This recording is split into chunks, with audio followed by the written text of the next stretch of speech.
Bonus. Trax. Coup de frein attendu cette semaine pour The Mandalorian, de retour dans un 12e chapitre, à peine plus calme et timide que le précédent. Bref, on parle de The Siege tout de suite.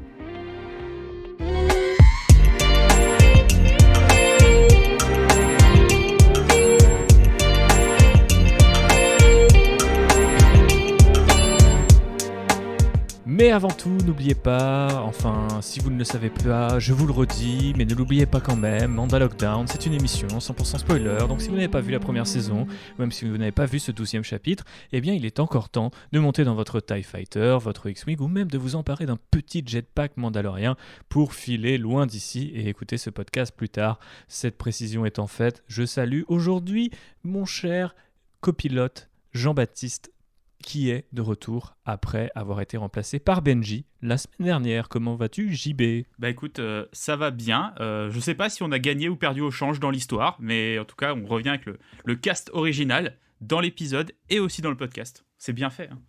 C'est bien fait. Hein.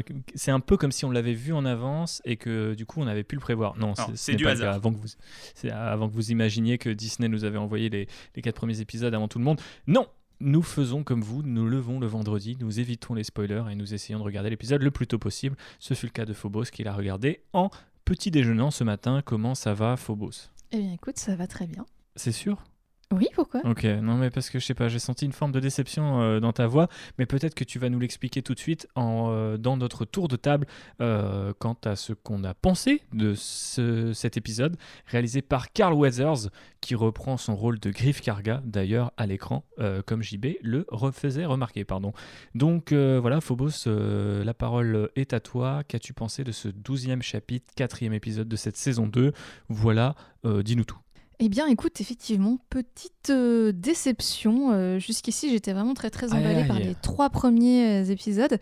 Et là, j'avoue que, en tout cas, toute la première moitié de cet épisode-là ne m'a guère convaincue. En fait, je m'attendais à ce ralentissement de la série parce que, comme je le faisais remarquer l'année dernière, je pense que on ne verra Ahsoka et que tout ça ne repartira que dans le prochain épisode qui sera réalisé par Filoni.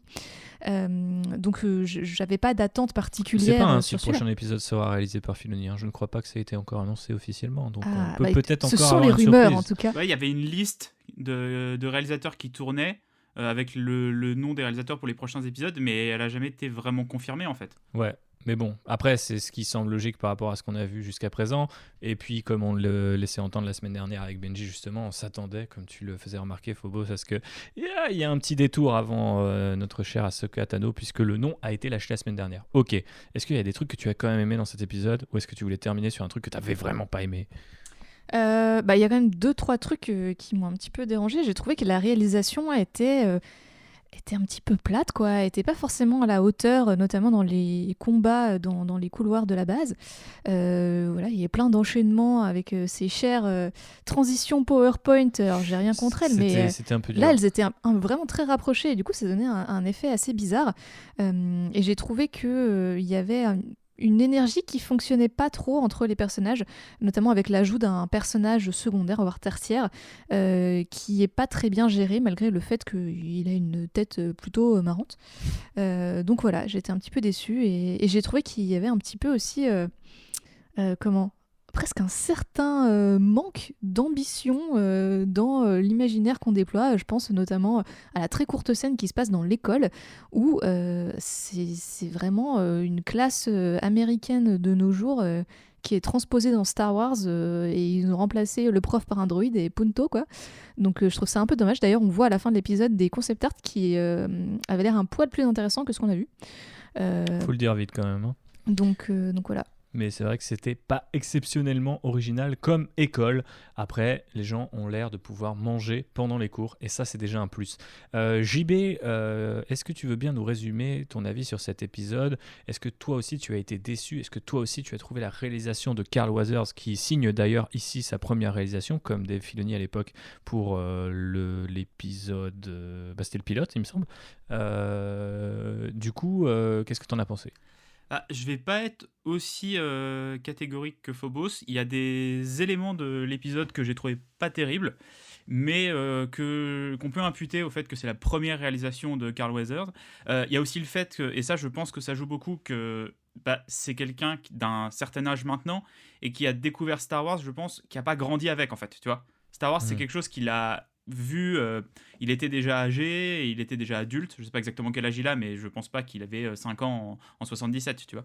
Donc je pense pas qu'il ait grandi avec Star Wars, je pense pas qu'il avait un besoin d'imaginaire Star Wars, il s'est plutôt basé sur des trucs qu'il connaissait bien et sur des référents qu'il avait. Donc je pense que c'est pour ça qu'il y a certains moments qui ont peut-être pas l'air aussi explosifs que ce qu'ils auraient pu être. Après, je trouve que c'est un épisode qui... Moi, dans le premier épisode de Mandalorian, j'avais dit que ça serait bien qu'au 4e épisode, ils ramènent un enjeu un peu plus gros et qu'ils viennent ramener de l'Impérial et Moff Gideon. Et au final, moi, j'ai été servi sur ça. J'ai bien aimé tout ce qui était à raconter à ce niveau-là. Donc, le fait que ils ont fait des expériences avec le sang du bébé pour faire a priori des hybrides. Donc, j'imagine peut-être des soldats impériaux, mais qui pourraient, vu que le bébé a l'air d'avoir la force innée en lui, maîtriser la force, donc avoir peut-être des soldats qui utilisent la force, ce genre de choses. Donc je trouve que cet épisode-là a posé plein de petites pierres d'univers assez intéressantes, mais que globalement ce qu'il racontait l'était pas trop. Donc je préfère l'épisode sur ce qui me promet que sur ce qu'il m'a donné. Ouais, je pense que c'est une bonne façon de le dire. Alors après, c'est vrai que je peux concevoir aussi la déception de Phobos ou même des spectateurs et spectatrices qui peut-être s'ennuyaient déjà un petit peu ferme face au Mandalorian et à une récurrence de la série qui sont les gunfights en couloir.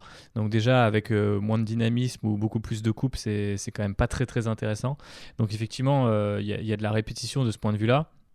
Après, c'est vrai que contrairement à un épisode de la saison 1, j'ai l'impression que ce genre d'histoire, du coup, l'année dernière, ça aurait été uniquement peut-être du fight et juste une manière de peut-être réinstaller la menace impériale, tu vois.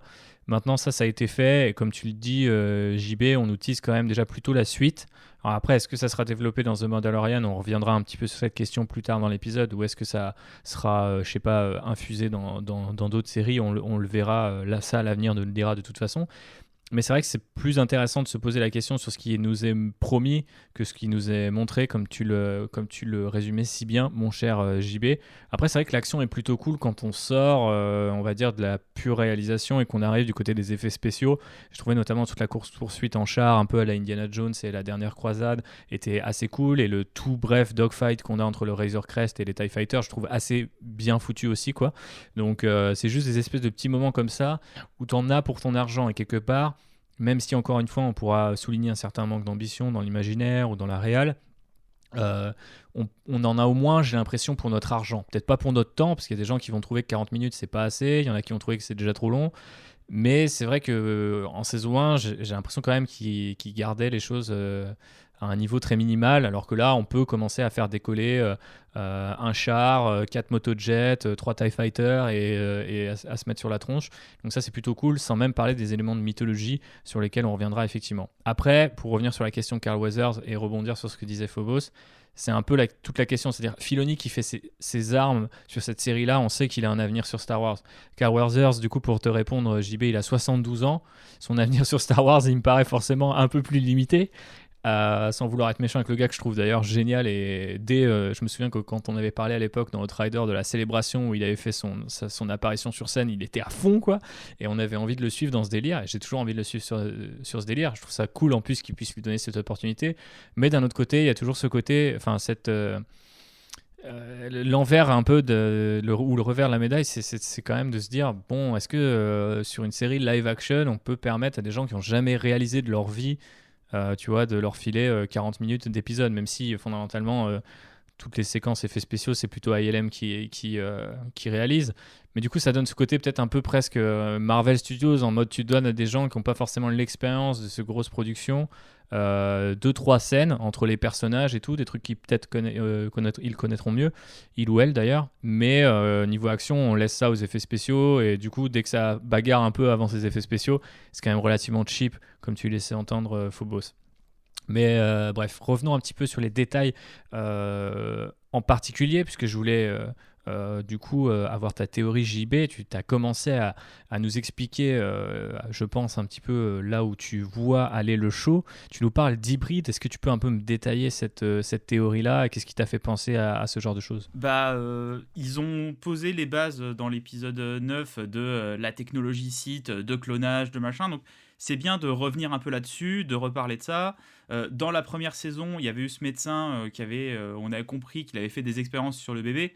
Donc, il ramène des éléments du lore Star Wars global. Il raccroche avec un truc de la première saison il semble va être le fil au final de ça.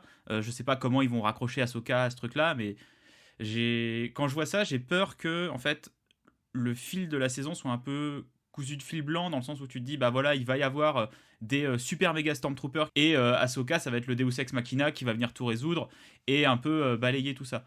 Donc j'espère que la série va me surprendre et qu'elle va pas juste me donner ça, tu vois. Après, je trouve ça cool de faire que l'Imperium et les Impériaux, c'est autre chose que juste des Stormtroopers qui savent pas tirer, tu vois. Et ils ont arrêté les droïdes, ils sont passés aux humains. On sait qu'ils ont des clones, ils brainwash des bébés, ils font plein de choses comme ça, tu vois. Donc, ce côté un peu savant fou j'aime bien, tu vois. C'est un truc qu'on n'avait pas encore trop vu dans les films, en tout cas, et dans on va dire, le canon Star Wars par Disney. Et toi, Phobos, t'en as pensé quoi alors de ces cuves et potentiellement les raccroches-tu aux soldats de Moff Gideon qu'on voit à la fin de l'épisode? Ou non d'ailleurs. Eh bien, moi, du coup, j'ai bien aimé. Comme je le disais, j'ai pas beaucoup apprécié la première partie de l'épisode, mais la deuxième, j'ai plutôt apprécié. Et j'ai justement beaucoup apprécié le fait qu'on commence à explorer un petit peu ce lore et que ça fasse des ponts avec l'épisode 9. Alors, il y a un petit côté, on raccroche un peu les wagons comme on peut, mais bon, autant y aller de toute façon. Hein. L'épisode 9, il est là, et la technologie clone, etc. aussi. Donc, allons-y joyeusement. Et je trouve que ça renforce encore une fois le côté un peu flippant de l'Empire dont je parlais dans le précédent épisode, où là c'est vraiment je veux dire, le parallèle avec les empires fascistes type nazi qui faisaient des expériences cheloues sur des gens. Voilà, on est en plein dedans, donc c'est un peu on the nose parfois, mais là, ça fonctionne. Je trouve qu'il y a un côté un peu flippant avec ces cuves. Effectivement, on devine pas trop ce qu'il y a dedans. On a presque l'impression que ça a la texture d'un Snoke. Donc, ça pose des questions, en tout cas, et ça donne envie d'aller plus loin. Et j'ai beaucoup aimé la conclusion sur Moff Gideon, qui est vraiment une réussite, quoi. Enfin, je trouve que l'acteur est super fort, qu'il est vraiment relativement terrifiant, et qu'on a presque hâte de voir quels vont être ces fameux soldats qu'il va déployer face aux Mandalorian. Merci à vous deux. C'est marrant du coup parce que vous avez quand même des idées en commun, mais deux, trois trucs qui distinguent vos deux théories. C'est vrai que moi, en voyant l'épisode, je me suis demandé si ce qu'on voyait dans ces fameuses cuves et dans cette base qui est du coup détruite suite à cette explosion de lave qui lui roule dessus, ou ce qu'on a ensuite avec les soldats. Je ne sais pas si c'est forcément deux choses qui sont connectées. Ça pourrait très bien l'être. Mais moi, j'ai vu deux choses. Déjà, effectivement, comme vous l'avez tous les deux rappelé, une forme d'écriture à rebours sur The Rise of Skywalker. Ça y est, je me suis encore trompé. J'y arrive plus du tout. Tu sais, moi, je dis Imperium depuis le début de l'épisode parce que je me suis buté à Warhammer 40 000 récemment. Donc Voilà, c'est ça. Chacun a ses petits problèmes de diction. Vous nous en excuserez. Il est déjà relativement tard et c'est la fin de la semaine. Mais bref... c'est vrai que moi je trouve ça amusant d'un côté parce que c'est toujours assez marrant de les voir jouer avec un petit peu l'interdit, tu vois. Pour moi, déjà la résurrection des personnages de manière générale, c'est quand même un truc, quel que soit l'univers de fiction, qui peut vraiment amener beaucoup de dingueries et potentiellement de mauvais goût. Donc en fait, quand tu sais que t'as déjà un petit peu sombré dedans, continuer d'aller, tu vois, genre tu vois, un peu remuer la merde, j'ai pas d'autre expression, tu vois, genre je trouve ça presque fascinant parce que tu te dis ouais, bon, il y a ce truc là, va falloir en faire quelque chose d'intéressant. Et souvent en fait Filoni, parce qu'on parle très peu de Jon Favreau et on finit toujours par parler de Dave Filoni, mais c'est ce qu'il a fait dans ses séries animées où il est parti de répliques ou de situations un peu loufoques de la prélogie et il a réussi à les rendre plutôt complexes ou en tout cas à leur donner de nouveaux sens, parfois même aussi une forme de poésie dans Clone Wars. Donc c'est forcément super excitant, en plus d'être un peu rigolo à voir, parce que moi aussi j'ai vu du Snoke, et très clairement quand on nous parle de M-Count, donc pour la lettre M, on pense tout de suite du coup aux midi-chloriens, et on se dit bon, l'idée c'est de récupérer du sang qui est riche en midi-chloriens pour pouvoir potentiellement réincarner Palpatine dans un corps qui est capable de, je sais pas, de résister à la pression de ces midi-chloriens ou à toute la puissance que dégage ce type-là, parce que s'il a la capacité de se réincarner dans des corps, ce qui était le cas dans le univers étendu, il faut que ces corps soient de bonne facture, sinon ils dégénèrent, et c'était déjà effectivement le cas dans l'univers étendu où il y avait plusieurs personnages qui étaient des sortes de Palpatine ratés, et ça donnait des choses pas forcément très agréables à lire, mais qui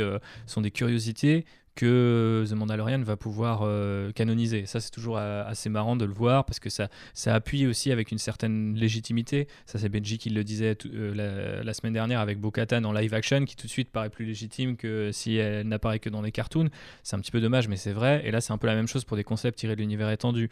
En plus, comme on a le lien qui est fait à la fin, ou même plutôt en milieu d'épisode, entre le docteur Pershing et Moff Gideon, de manière plus explicite, ce qui d'ailleurs laisse à penser que le personnage de Werner Herzog servait vraiment un petit peu à rien, tu vois, il était juste là parce qu'il était stylé, c'était le gouverneur local et c'était Werner Herzog, donc ça fait plaisir. Mais bon, bref, ce que je trouve cool, c'est que le lien entre les deux persos établit une sorte d'idée que l'Empire survit au-delà de bandes de guerre rivales qui essayent de se partager un petit coin de l'espace, potentiellement dans la bordure extérieure. Et ça, c'est assez cool parce que forcément, ça nous rappelle tout ce délire de First Order, Final Order, et tout ce qu'a essayé de faire Disney dans des romans slash des comics pour essayer de comprendre comment le First Order était arrivé et pourquoi. Ça, tu l'as aussi avec l'intervention du capitaine Tiva, je sais pas comment on dit. Ouais, c'est ça. Qui est Tiva, officiellement mon nouveau personnage préféré de la série. Ok. Franchement, ce mec qui se promène en combinaison orange avec son calepin, qui prend des notes, moi je signe pour une série sur lui, tu vois. Et ce qui C'est raconte, le gendarme de la galaxie. voilà, c'est ça. Ce qui raconte au personnage de Gina Carano, un peu genre, si on n'a pas votre soutien, en gros, si les gouverneurs locaux et si les gouvernements locaux soutiennent pas la Nouvelle République, on va jamais se débarrasser de l'Empire, tu vois. Et la manière qu'il a de le dire, ça, je trouve que ça met en place le fait que des gens qui sont fidèles à l'Empire, il y en a toujours, ils sont en train de s'organiser. Comme on voit, ils ont encore des ressources, tu vois, avec la base, avec les soldats qu'ils ont. Ils emploient des gens qui sont quand même jeunes, comme on avait vu aussi dans l'épisode d'avant, donc ils recrutent toujours. C'est pas que des vieux qui sont là, oui, c'était mieux avant, on peut plus rien dire, tu vois. Tu vois que c'est une idéologie qui continue encore d'avancer et d'exister. Ouais, complètement, et c'est vrai que c'est super intéressant de le marquer en live action. Enfin, moi, je sais que ça fait 5 ans que je me bute à essayer de comprendre comment le First Order est arrivé, quelle était la situation de la galaxie, et il y a énormément d'œuvres du nouvel univers étendu et du canon qui sont censés expliquer ça, mais qui restent très vagues, très floues. Et en fait, d'un coup, quand tu as un épisode comme ça de 40 minutes qui balance un max de croquettes, des trucs très incarnés, ça devient beaucoup plus, je trouve, facile de comprendre et plus alléchant aussi, quoi. C'est-à-dire que l'espèce d'idée que tu aies un badge aux couleurs de la Nouvelle République, qui est le logo de l'Alliance Rebelle, plus ou moins, sur une étoile de shérif, en fait, c'est con, mais d'un autre côté, tu te dis, oui, ils ont des marshals qui sont en fait, du coup, plus ou moins des flics, mais qui ont le droit de faire ce qu'ils veulent tant qu'ils font respecter l'ordre dans le coin. Donc là, en fait, t'as des marshals de la République, et du coup, c'est assez marrant, ou de la Nouvelle République, parce que du coup, t'as ces escadrons de X-Wing qui patrouillent et qui essaient de savoir où sont les restes de l'Empire, comment on fait pour unir les planètes une à une, et ça doit être un bordel administratif pas possible. Et en fait, on le sent mieux avec justement ce personnage du Captain Tiva et de son calepin que dans 3 bouquins que j'ai pu lire, tu vois, sur la question. Enfin, je sais pas, après, c'est mon avis personnel, peut-être que des gens qui ont lu et apprécié ces bouquins auront un toute autre opinion, mais c'est vrai que moi je trouve ça plutôt cool. Et comme je disais, le lien entre les technologies de clonage, les super troopers à la fin, et du coup un peu l'état de la bordure extérieure qui a toujours été un peu délaissée par l'Empire, mais en même temps ils peuvent s'y cacher, ils peuvent y cacher leurs armes, etc. Il y a tout un truc quand même, tout un tissu de connexion qui commence à se créer comme ça, qui est quand même très agréable à suivre d'un point de vue mythologique en tout cas, tu vois. Et c'est vrai que là où en saison 1 c'était un peu droppé comme un cheveu sur la soupe parce qu'il fallait des Stormtroopers pour qu'ils se fassent dégommer, là tu sens qu'il y a un discours, je trouve, qui s'établit et qui est vraiment pas mal. Et t'avais déjà, on est en train de remater Rebels avec Phobos en parallèle, et t'avais déjà ça dans Rebels où tu comprenais un peu comment la bureaucratie impériale fonctionnait, qui était responsable de quoi, et du coup ça te donnait une ampleur au conflit qui était beaucoup plus intéressante à suivre que juste, bah, tu vois, la trilogie originale où tu te dis en final c'est que des conflits militaires, alors qu'en vrai pas du tout. Il y a de la logistique, il y a juste, enfin s'il y a ravitailler les troupes, trouver du carburant. Et là c'est un peu le même délire, c'est que apparemment depuis que l'Empire est plus là, la planète elle est filmée avec une photographie plus colorée, mais d'un autre côté si tu fais 100 mètres t'arrives dans un puits de lave et t'as une putain de base impériale avec des tanks et des vaisseaux quoi, de Je guerre. trouvais justement l'évolution de la ville assez intéressante parce que effectivement il y a des plantes, il y a des drapeaux qui ressemblent un peu à ceux de la taverne de Maskanata, tu vois, donc ils Ouais. amènent des éléments de décor qui sont raccords et qui fonctionnent avec ce qu'on a déjà vu. Donc de montrer que voilà, les gens vont un peu mieux et ça va un peu mieux, le fait qu'il y ait l'école, Ouais, complètement. Et puis je pense que l'école, pour aussi peu originale, inspirée qu'elle est, ouais. ouais, c'est ça. C'est aussi un détail qui revient du coup à la saison 1 et à ses emprunts au western. C'est encore un truc qu'on voit dans les westerns, tu sais, l'église ou tu vois, une bâtisse locale en bois où en fait on a établi une école parce que en fait on n'est pas juste une ville de marchands ou de cow-boys ou de chasseurs de primes. On veut établir, tu vois, genre vraiment une civilisation ici. C'est un nouveau départ pour plein de gens. Ils vont fonder des familles et tout. Il y a un côté un peu colon qui est plaisant aussi parce que ça prouve que les gens veulent s'installer sur cette planète qui par ailleurs a l'air globalement hostile. Enfin, tout est gris et il y a de la lave qui peut tomber dessus à tout moment. Mais Et mais du coup, voilà, c'est des petits détails. qui est ce gamin? Parce que dans Star Wars, vu que tous les enfants ont une origine, Ah bah oui.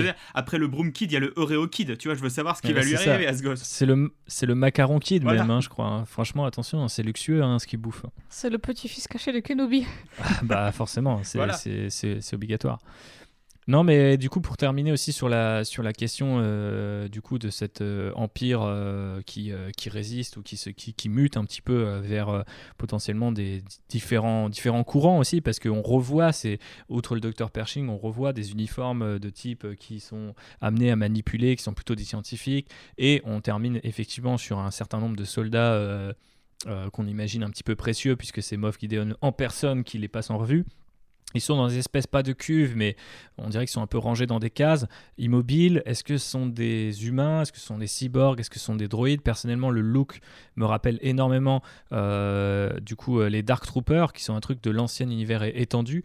Alors c'est un petit peu compliqué la question des Dark Troopers, pour vous faire un petit peu d'histoire Star Wars. C'est que techniquement, ils sont apparus pour la première fois dans un jeu vidéo qui s'appelle Dark Forces. Et donc en fait, c'était l'un des antagonistes, c'était l'Empire qui avait créé une espèce de super droïde de combat, quoi, à l'époque où les droïdes de combat n'existaient pas parce qu'on n'avait pas eu la prélogie et tout ça, enfin il me semble. Et donc du coup c'est un concept qui ensuite a fait plein de petites apparitions ça et là dans l'ancien univers étendu. On a expliqué qu'il y avait eu des phases, donc ils avaient commencé avec des cyborgs, puis avec des soldats, puis la troisième soldat robotisé, enfin droïde à part entière quoi, et ensuite sur la troisième phase des espèces de putain de Space Marine mécanique pour en faire un autre emprunt à l'univers de Warhammer dont on parle dans notre podcast Petit Frère Land Rider. Mais c'est vrai que du coup c'est marrant de revoir ce concept-là parce que c'est pas la première fois que The Mandalorian réintroduit des petits morceaux d'univers étendu, même les plus flingués, notamment les concepts du Christmas, enfin du Holiday Special sur lesquels je reviens toujours, mais c'est vrai que c'est l'exemple type. Et là c'est assez marrant du coup de se dire que c'est là, mais en même temps ça a toujours été plus ou moins canon aussi parce que ils sont disponibles dans un jeu de stratégie mobile qui s'appelle Star Wars Commander qui est censé être canon, et dans Rebels on voyait des droïdes de combat qui étaient impériaux, donc il n'y avait pas tout à fait ce look là mais qui évoquait déjà un petit peu les Dark Troopers, sans même parler de K2SO par exemple qui est du coup un droïde pas de combat mais des droïdes impériaux. Donc on sait que ça existe, on sait que ça fait quand même quelques essais où ils flirtent avec l'idée. Et ils sont proprement terrifiants hein, dans l'ancien univers étendu, donc là ils ont l'air quand même assez inquiétants de ce qu'on en voit. On dirait qu'il y a deux espèces de tuyaux qui leur encadrent le casque et tout. Moi je sais que ça me parle à fond ce concept, tu vois, de super soldats de l'Empire qui d'un coup vont débarquer et foutre la merde. Et comme tu le dis potentiellement, JB c'est le genre d'adversaire qui peut résister à des coups de sabre laser ou doit demander des coups de sabre laser par exemple, ou même le retour de plusieurs Mandaloriens, wink wink. Donc c'est vrai que c'est assez marrant de les voir apparaître ici. Et surtout, ça veut dire que l'Empire n'est potentiellement pas du tout à bout de souffle, quoi. Et ça, c'est aussi un truc intéressant et qu'on retrouvait déjà dans Rebels, où tu avais plusieurs visions. Tu avais les mecs qui voulaient l'étoile noire, tu avais des mecs qui voulaient la flotte, une flotte plus développée. Et là, peut-être que du coup, on a un Gideon qui avait déjà des Death Troopers qui étaient des soldats d'élite dans la saison 1. Et là, il est encore mieux.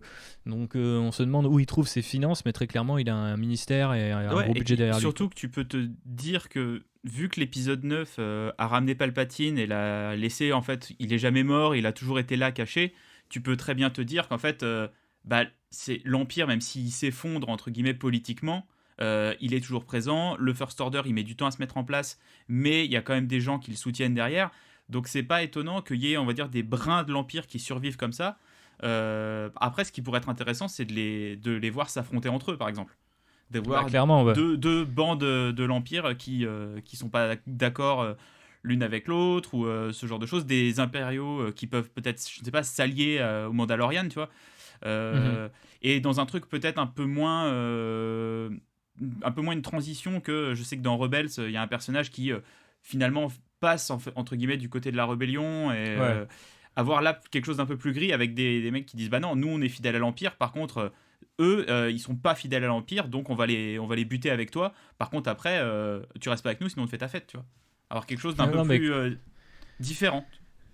J'ai du mal à voir ça incarné dans The Mandalorian, mais c'est un truc que j'aimerais beaucoup voir, et tel que tu le pitches, JB, encore plus, parce que je m'étais toujours dit qu'il y avait une espèce de Game of Thrones, mais que, dans Game of Thrones c'est déjà plutôt des connards, mais je veux dire vraiment que entre fascistes de l'espace, tu vois, genre on sait que l'Alliance Rebelle est quelque part, on les suit, tu vois, d'une manière ou d'une autre avec tel ou tel personnage, mais globalement la grande majorité des personnages seraient justement des espèces de bandes de guerre rivales, avec, il y en a ils ont la technologie, il y en a ils ont le pouvoir politique, il y en a peut-être c'est des sénateurs qui travaillent déjà avec la Nouvelle République, mais qui quelque part sont toujours des sympathisants. Enfin, tu vois, on pourrait avoir plein de typologies comme ça d'impériaux incarnés à travers potentiellement des acteurs, tu vois, un peu second couteau, des gueules qui feraient kiffer comme ça. Donc, vraiment, j'aimerais beaucoup voir ça.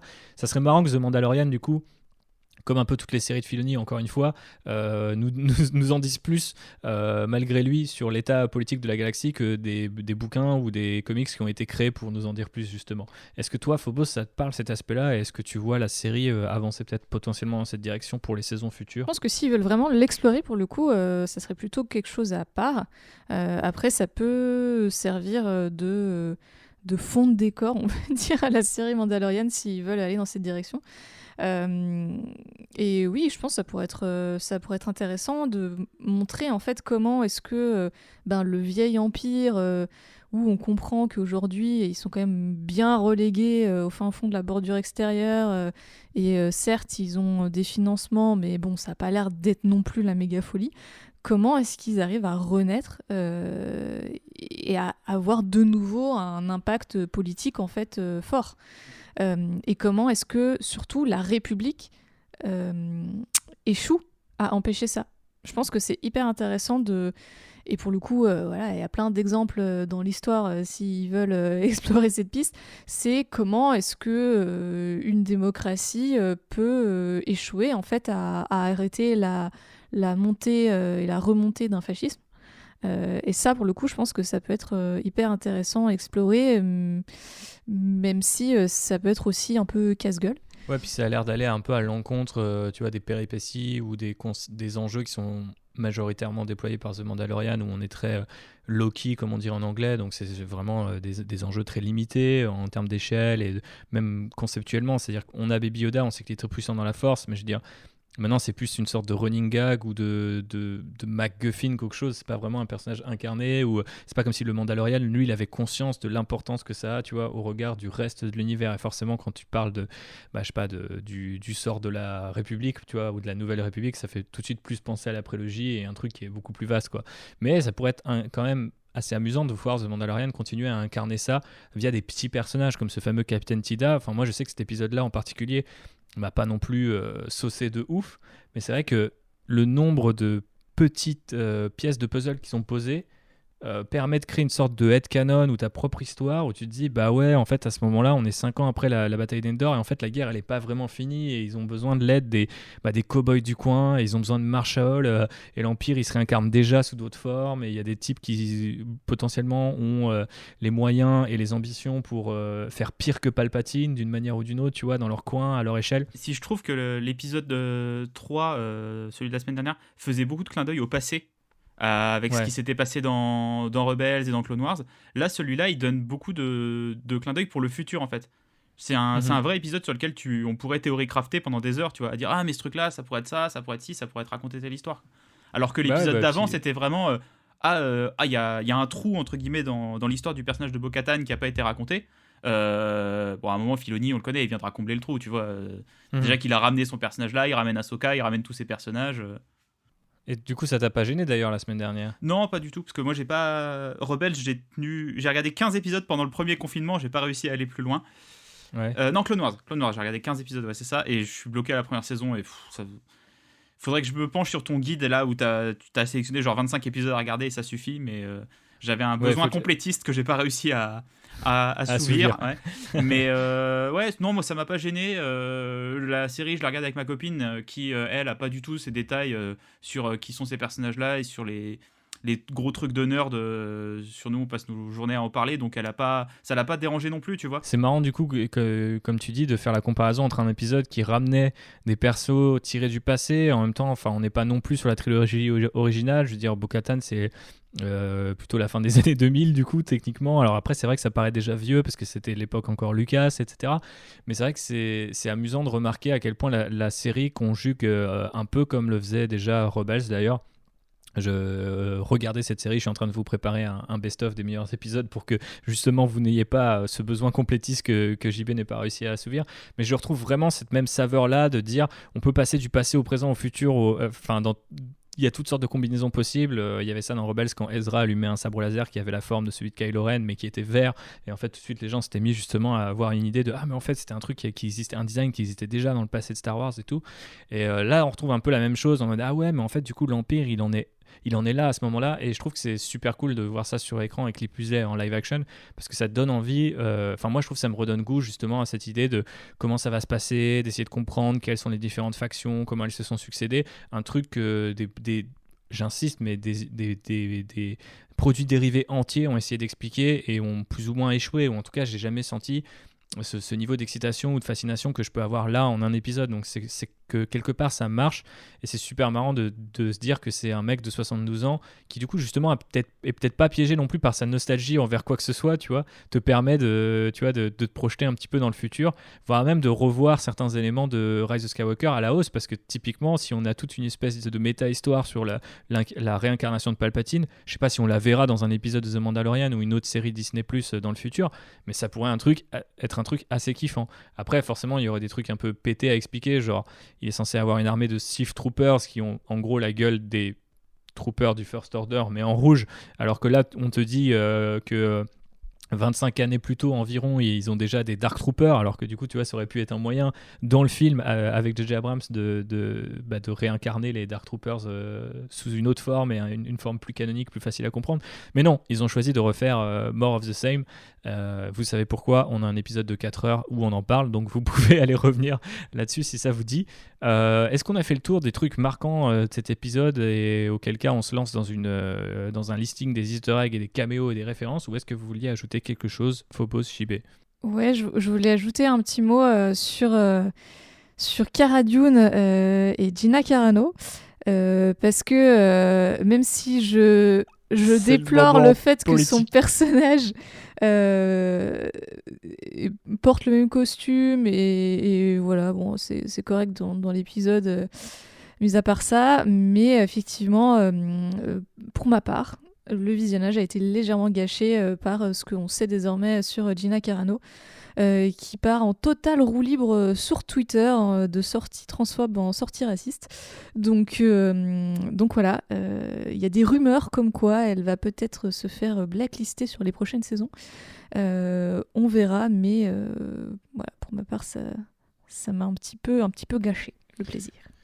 quelque part, ils ont terminé l'épisode avec, tu vois, une fin semi-ouverte qui n'appelle pas forcément un retour du personnage, en tout cas pas de mon côté. Alors peut-être que je suis un peu biaisé par justement ces différentes sorties sur les réseaux sociaux, mais quand tu sais qu'elle a vu un certain nombre de trucs flippants sur l'Empire, notamment ces idées de réincarnation, ces modifications génétiques, et elle le dit pas à l'Alliance Rebelle ou aux représentants de feu l'Alliance Rebelle, parce qu'il lui dit ouais, j'ai servi pendant Alderaan et tout, et c'est là où je me suis dit ok, il va avoir une espèce de respect, tu vois, de vieux soldats, en mode elle va leur dire il faut que vous enquêtez là-dessus, et ça va connecter tu vois, justement, pour revenir sur ton idée Phobos, ça va connecter la série à des enjeux plus massifs.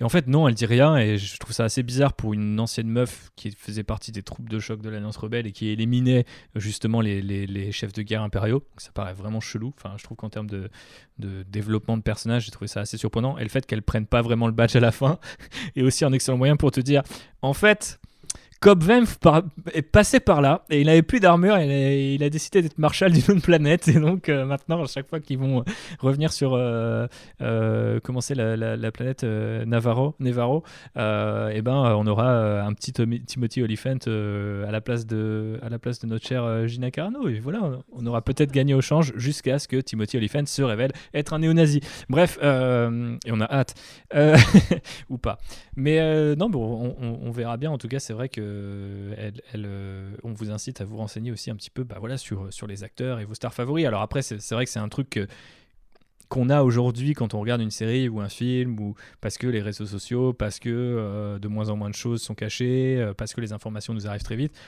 C'est sans doute le cas de plein tu vois, de stars ou de crush ou tu vois, d'idoles qu'on a pu avoir un jour ou l'autre.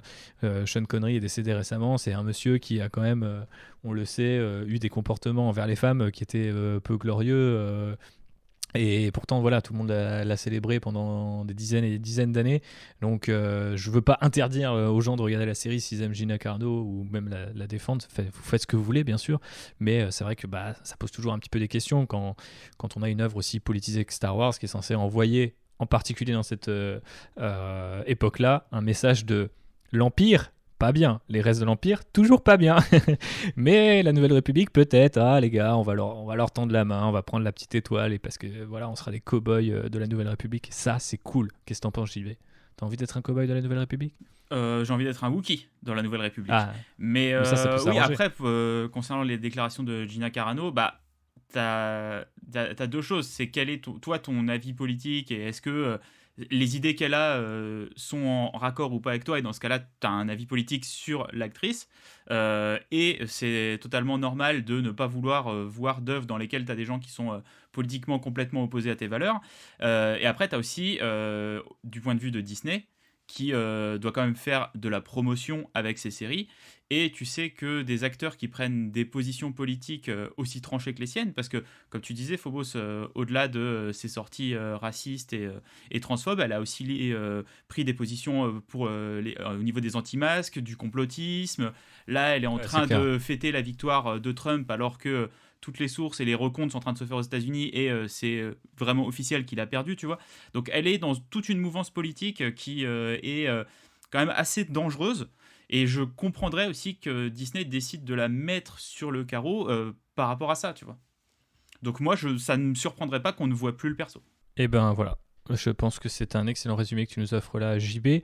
Passons sur quelque chose de potentiellement plus léger, les petits easter eggs, les petits bonbons, les petits trèfles, les petits caméos qui font plaisir aux ghouls Star Wars que nous sommes. Alors, la semaine dernière, on retrouvait des grues qui ressemblaient étonnamment à celles qui avaient été développées dans les concept art de Solo. Et là, cette fois, les amis, on continue de piller Solo, parce que c'est un film dans lequel on voit tellement rien, parce que la photographie est hyper sombre, que l'un des aliens qui répare le Razor Crest au début, et qui s'avère être un traître, ce petit bâtard. Mais ça se voit que c'est un traître. Comment il regarde, tu sais que c'est un traître, quoi. Il a le regard du traître, quoi. Il a l'œil luisant, là, tu vois. Bah ouais, complètement, l'œil luisant du Mimbanais. Donc du coup, c'est les adversaires qu'affrontaient les Mud Troopers quand Han Solo se fait un peu soulever par des explosions dans la boue dans Solo, souvenez-vous. C'est la partie Warhammer 40 000 de Star Wars, en tout cas de ce spin-off là. Parce que c'est vrai que c'était quand même Première Guerre mondiale assez énervé dans ce passage. Et c'était sur Mimban, et ils affrontaient les Mimbanais. On les voyait pas à l'écran. Bah oui, tu vois, je savais même pas que c'était eux. Ouais, non, mais on les voyait pas à l'écran, mais je sais pas pourquoi d'ailleurs, si c'est à cause des reshoots ou parce que la photographie, encore une fois. Mais ils avaient vraiment un design assez cool parce qu'ils portaient une espèce de cape un peu comme de la paille avec une espèce de petit chapeau sur la tête. Donc en fait, ils s'enfonçaient dans le sol et ils bondissaient comme ça sur les Stormtroopers et ils les massacraient avec leurs blasters qui avaient des baïonnettes un peu recourbées, un peu en forme de hache. Donc il y avait un côté un peu japonais dans la Seconde Guerre mondiale. Je me cache dans mon terrain et je débarque et je casse du Stormtrooper. Toutes ces bonnes idées qu'on n'a pas vues dans le film, vu que c'était filmé. Voilà, c'est ça, ou juste un dixième de seconde. Donc effectivement, c'est ce genre de design assez cool. Et en plus, il y en a plusieurs. Hein. Si vous avez l'encyclopédie Solo chez vous, rouvrez-la et vous allez voir, ils ont un design assez cool. Donc moi, ça me fait toujours plaisir de me dire, ils ont créé tellement de créatures et de concepts pour ce film qu'on n'a pas vu que autant les réutiliser. Ça fait plutôt le taf. Donc merci à eux pour ça. Merci à eux aussi pour le petit détail sur la carbonite parce que on a retrouvé donc comme le laissait entendre Phobos Horatio Sands dans le rôle de Mifrol, donc c'est cet alien bleu du coup qui dit que la carbonite lui a plus ou moins fait perdre un œil parce qu'il voit toujours pas de l'œil gauche. Alors on sait pas si c'est une blague ou pas, mais souvenez-vous dans le Retour de Jedi, Han Solo met longtemps à retrouver la vue et il dit que avant il voit tout noir, après il voit un grand flot blanc. Enfin, je ne sais plus exactement quelle est la réplique, mais vous avez compris que ça fait pas du bien à vos petits yeux. Qu'est-ce qu'on a d'ailleurs pensé, pour faire une petite parenthèse, sur le retour de Mifrol? Est-ce que c'était juste un comic relief un peu chiant ou est-ce que c'était sympa de le revoir comme d'autres personnages de la saison 1?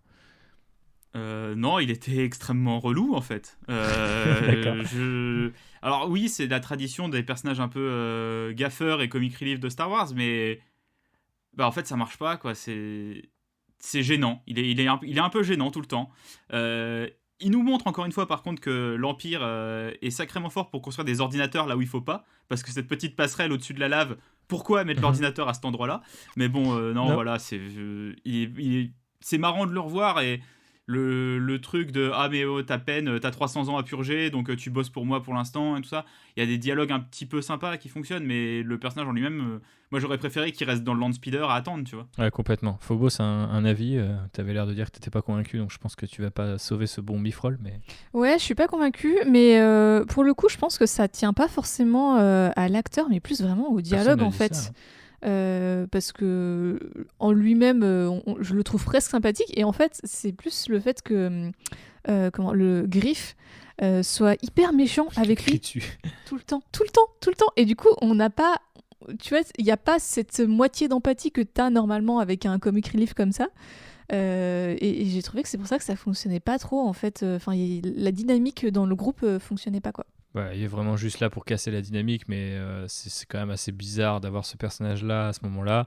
En plus, il y a un truc qu'on comprend peut-être pas, parce que tu dis oh là là, on n'a pas l'empathie, mais je sais pas s'il en est arrivé à ces centaines d'années d'emprisonnement, c'est sans doute qu'il a tué plein de petits chats et ce genre d'être innocent et mignon. Donc je sais pas si on devrait avoir l'empathie sur lui, mais vu qu'il a une petite gueule marrante et qu'il fait des proutes glacées, du coup on est là, bon bah ça va, hein, il est gentil. Bon, ça se trouve le mec il a rasé des villages entiers pour le compte de l'Empire, on ne sait pas.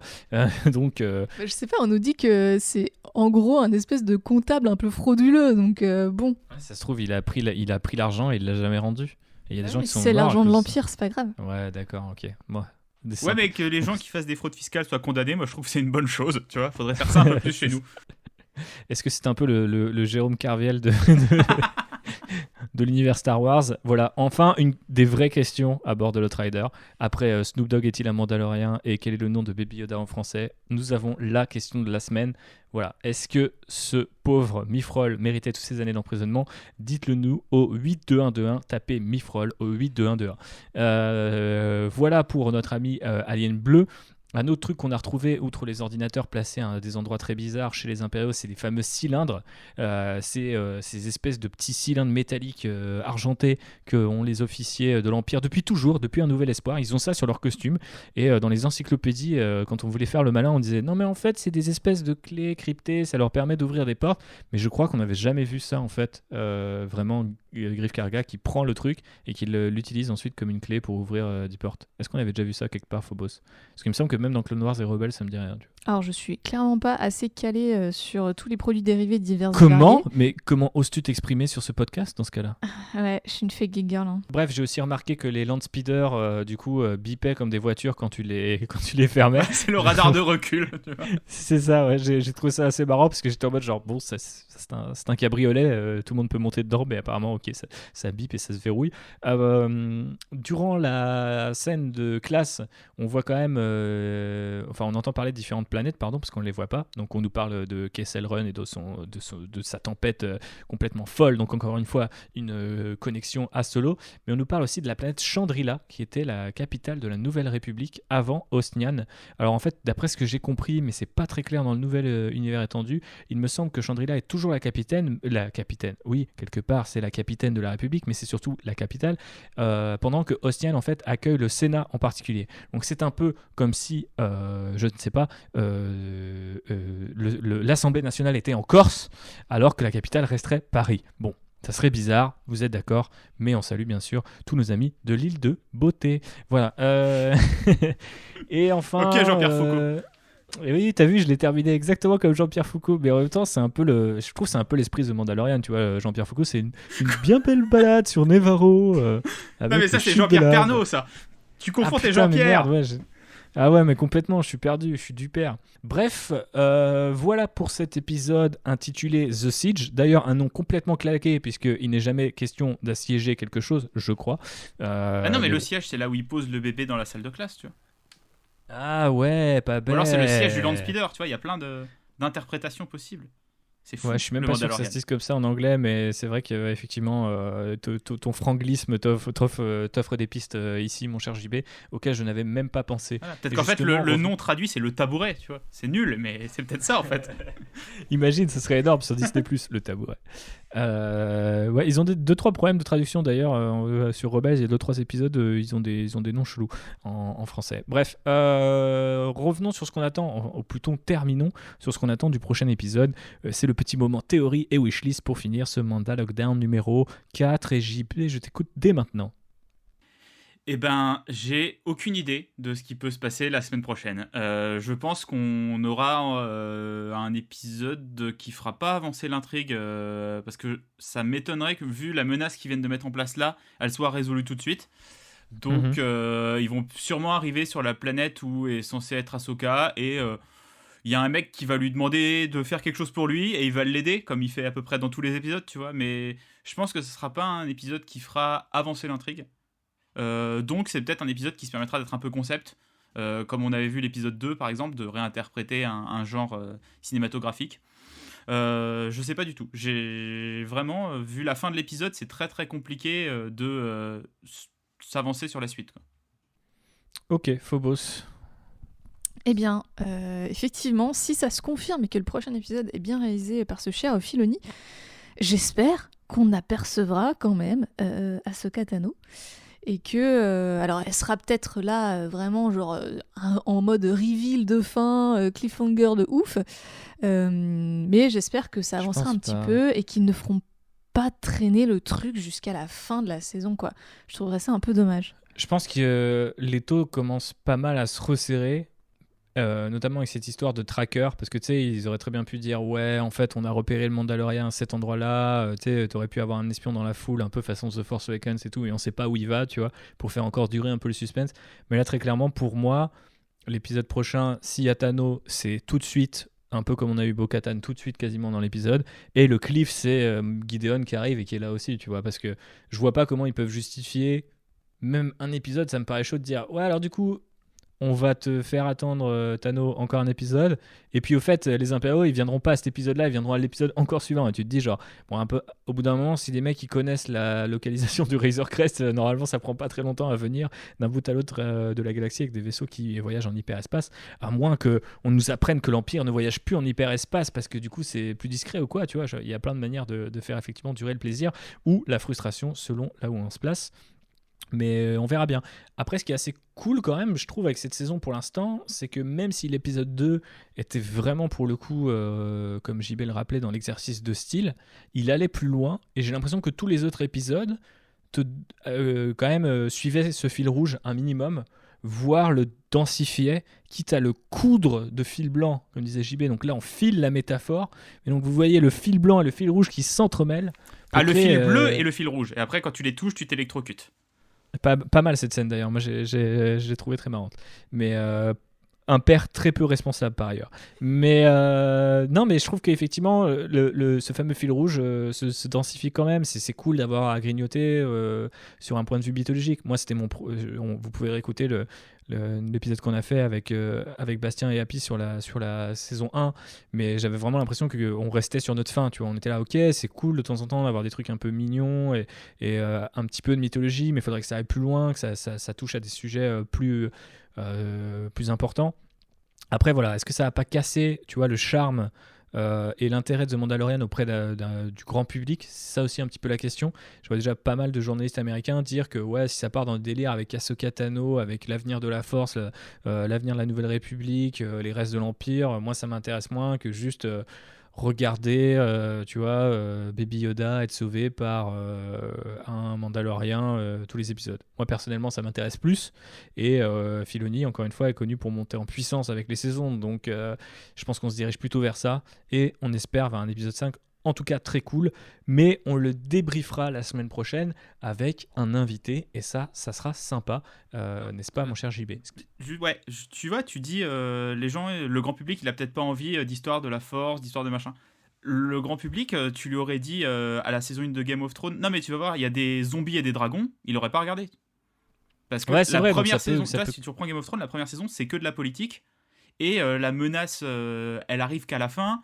T'as les dragons à la fin en reveal de fin de saison, et ça s'est densifié au fur et à mesure sur l'aspect mythologique, l'aspect magique et tout ça.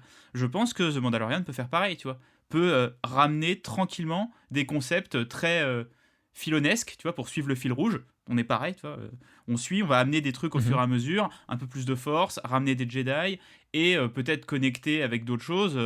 On n'est même pas à l'abri que saison 3, j'en sais rien, ils castent quelqu'un pour jouer Ezra, tu vois, moi ça me surprendrait pas. Non, clairement pas, et c'est vrai que c'est un super argument à l'encontre de ce que je viens de dire, pour le coup. J'adore te contredire. Bah ouais, non, mais après je peux comprendre que des gens soient tombés amoureux de The Mandalorian pour ces aspects-là, mais je crois qu'on le disait déjà l'année dernière, ça ne marcherait qu'une fois en fait.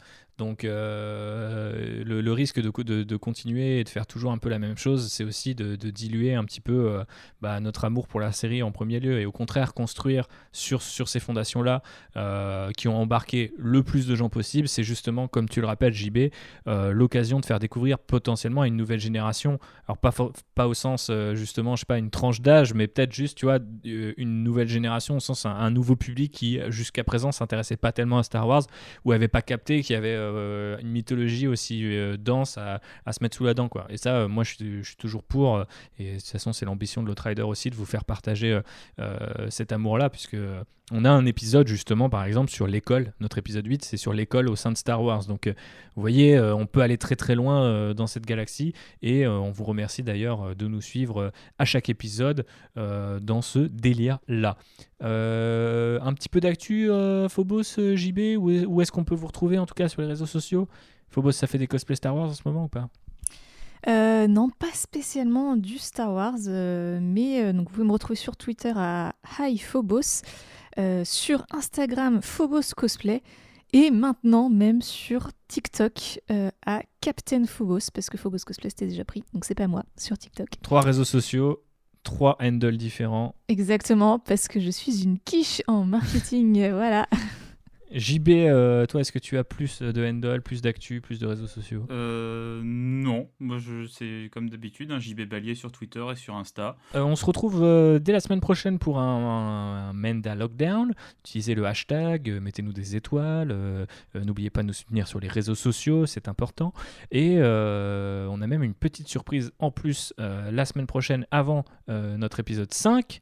Donc vous allez avoir un Raconte-moi Star Wars avec des gens de qualité, à savoir Nicolas et Mehdi de Feur d'édition, qui sont les éditeurs de mon livre sur Star Wars, parce que le monde est bien fait. Donc voilà, 2 Outriders, même 3 du coup, en l'espace d'une semaine vous attendent.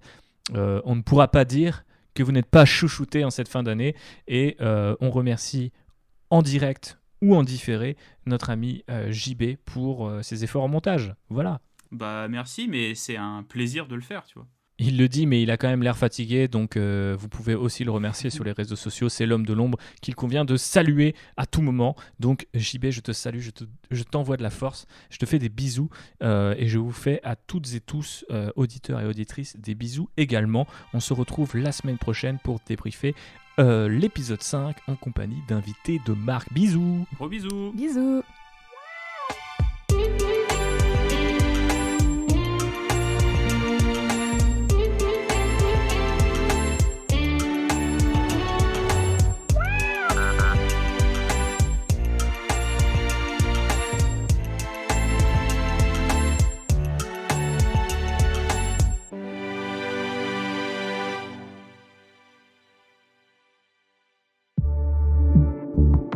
Bonus.